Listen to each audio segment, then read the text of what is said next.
Students getting a bachelor's in journalism would be ineligible under these regs. So one of the problems here is completely sympathize with your point that I don't like the idea of bad apple for profits pocketing my tax dollar. But I do worry about writing heavy-handed federal regulations. Well, I hear you. Which are going to be and one of the things that the government is saying is that the institutions must keep their default rates under 30%. Look, here's my problem. Here's my problem. The cost of education is out of control. That's the real thing here. Forget private, forget public.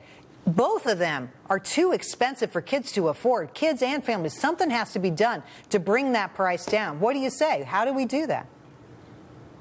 I think that's exactly right. You know, and it strikes me that one of the problems with bringing down the hammer on for-profits in general is that it's for-profits that are most cost-sensitive in the space.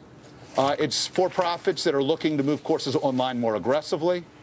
It's for-profit providers like StraighterLine. It's on their back, but that's not true. It's on taxpayers' back. I don't like that. I'm with you. One interesting thing, of course, is it was the Democrats back in 2008. What do we do about that?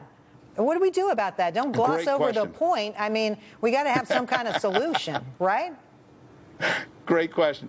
So one, let's keep in mind that these aren't apples-to-apples comparisons. You don't find many defaults out of Harvard or Yale or Stanford, not necessarily because of the quality of education, but because of the students they're serving. One of the questions here is, do we want folks to go on and borrow and go to college who may or may not finish their degree and benefit from it? If we want institutions to turn folks away, that's fine. But let's recognize that we're closing the door of college to some people. Second thing, though, is it's really the way the administration has drawn these standards, to my mind, that's the problem.